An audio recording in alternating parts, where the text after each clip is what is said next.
Madame Fleury, on est ici aujourd'hui au Café des artistes pour le lancement d'un vernissage que vous et 5 de vos collègues, amis, vous êtes rassemblés pour faire une exposition pendant tout le mois. Pourquoi vous assemblez à 6 et qui sont ces personnes pour vous? Oui, on est un groupe. En fait, on est des gens de divers milieux. Hein? On s'est connus un peu par hasard lors d'une... On est tous des artistes qui avons chacun notre parcours de plusieurs années chacun. Et puis on s'est rassemblés à un moment donné dans un cours qui était donné, un atelier de création avec un professeur. Et puis l'objectif, c'était d'apprendre ensemble à faire un projet de groupe pour une exposition collective. Oui. Alors là, au début, c'était un peu comme un projet imposé qu'on s'était donné. Mais au fur et à mesure que ça a avancé, finalement, le projet, ça a fini qu'on s'est bien entendu. Et puis, un événement suivant l'autre, ça fait maintenant presque 2 ans et demi qu'on est ensemble à faire des œuvres en s'inspirant l'une l'autre autour d'un projet assez commun. Et puis, je pense qu'on est rendu à notre 6e exposition. Là, Et on peut voir qu'il y a certains qui sont inspirés par l'abstrait, il y en a d'autres qu'on peut remarquer qu'il y a plus des formes qui sont plus symboliques. Oui. Est-ce que vous dites qu'il y a un courant à suivre? Non. Quand vous allez... Non, en fait, non, parce que je pense que de choisir l'abstrait ou de choisir le figuratif, c'est vraiment un choix qui est personnel, mais on cherche à exprimer une émotion avant tout. On cherche à exprimer comment on perçoit l'instant. Donc,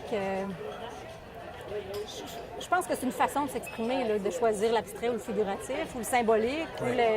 Alors, chacun, il va à sa façon, comment il le ressent.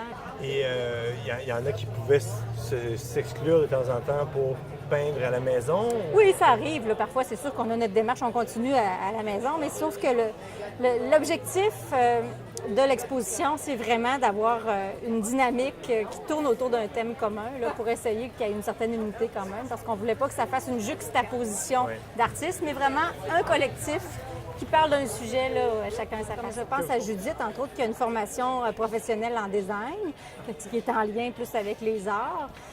Par contre, on est beaucoup issus, comme Michel, je pense qu'elle a un background plus dans le domaine scientifique, dans le domaine de la microbiologie, je crois. Et puis, mais sauf qu'elle a toujours fait de l'art en parallèle, plus dans une démarche figurative au début. Après ça, elle a évolué plus vers quelque chose de plus personnel. Moi, je suis ingénieure en physique, alors moi, je suis dans le métaphysique et tout ça, mais dans les arts, j'ai toujours fait ça aussi en parallèle avec ma vie. J'ai une famille un peu d'artistes, alors bon, ça fait toujours partie de ma vie. Laurent Servieux, c'est la même chose, c'est une personne qui est plus dans le domaine de l'informatique, mais sauf qu'elle a toujours travaillé en parallèle, là, les aquarelles, toutes les démarches personnelles. Je pense que toute sa vie, elle en a fait. Alors, non, vraiment, on a tout un bagage. Je pense qu'on avait un cahier, je ne sais pas s'il est disponible ici, qui décrit la démarche de chacun avec le CV. Puis c'est intéressant de voir les différentes influences que les gens ont vécues parce que ça paraît dans le travail.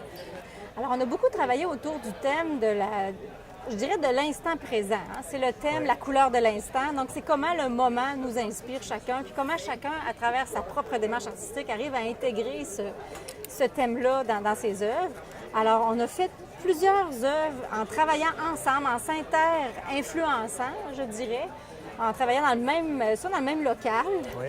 Puis parfois juste autour de la même idée. On pouvait travailler aussi individuellement, mais toujours en s'alimentant avec la réflexion commune là, de l'équipe là, pour arriver avec quelque chose qui se tient quand même. Chacun, vous allez voir dans l'exposition, chacun a son style, sa façon de s'exprimer, mais on parle un peu toutes de la même chose. Que vous continuez à traiter, même après les expositions, vous continuez à traiter le même thème? Bien, en fait, on s'est rendu compte en le travaillant que c'était un thème qui nous parlait vraiment à toutes parce que c'est assez universel. Hein? Quand on parle du moment présent, oui, c'est la couleur de l'instant. En fait, chacun l'aperçoit différemment. Puis ça permet, je pense, à chacun d'aller puiser dans deux, c'est quoi vraiment sa démarche artistique, puis d'approfondir continuellement. Fait que c'est un thème qui, je pense, qui va se perdurer, même quand le groupe n'existera plus, je pense. Vous dites qu'il y a une de vos membres qui est de l'île aux Coudres. Est-ce que c'est pour ça que vous avez choisi le Café des artistes ou vous connaissiez déjà le café? Non, j'étais déjà venue ici. Moi aussi, j'ai un pied à terre là, dans le coin de Saint-Urbain. Et puis, je suis venue souvent dans le village ici que j'adore. Et puis, le Café des artistes, c'est un endroit que j'aime beaucoup. Et puis, je pense que Michel, qui est la personne de l'île aux Coudres, aimait aussi beaucoup cet endroit.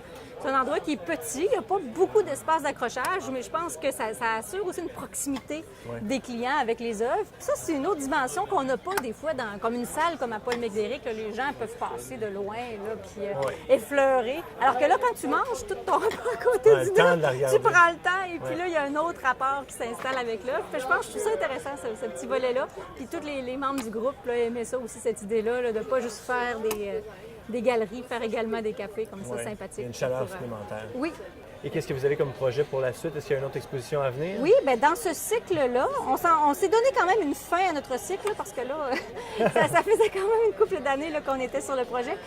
Notre cycle de production ensemble se termine à l'automne avec une exposition à Sainte-Augustine-des-Morts, OK. à la bibliothèque. Alors, ça s'en vient là, dans les prochains mois. Et après ça, là, je pense que ça va mettre la fin à ce cycle-là. Il y a même des membres qui quittent le pays. Alors là, le groupe, je pense que ça va être plus difficile de garder l'unité. On va probablement moins changer le nom du groupe parce que 5 plus 5, ça ne fonctionnera plus. Mais c'est ça. Alors, je pense que la dynamique va se poursuivre, mais dans une géométrie différente. Alors, on verra là, ce qui va arriver après cet Merveilleux. événement-là. Est-ce qu'il y a un site Internet qu'on peut vous voir? Non. Par contre, il y a plusieurs des artistes ici qui ont leur propre site. Alors, avec les cartes d'affaires qui sont disponibles, les gens sont capables d'aller voir là, les œuvres là, de la plupart des artistes là, qui sont exposés. Génial. On va inviter la population de Baie-Saint-Paul et de Charlevoix à venir au Café des artistes. Alors, merci beaucoup. Merci. Passez une belle soirée. Merci.